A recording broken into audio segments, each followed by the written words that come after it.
Welcome to Not Milk Never Milk. Subscribe if you're lactose intolerant.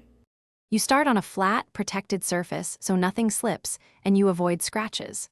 First, identify which band piece goes where. The shorter strap usually sits toward 12 o'clock. Once you locate the release buttons on the watch, press and hold one while sliding the current band out. Repeat for the other side.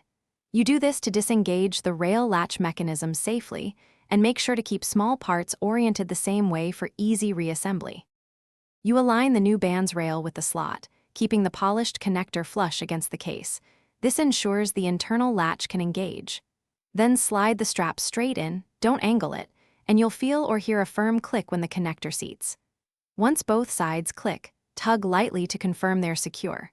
If you want a specific fit, rotate or swap ends now so the buckle and loop sit exactly where you expect when the watch is on your wrist.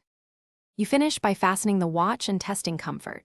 Wear it, move your wrist, and adjust length if needed so sensors sit flush without constricting.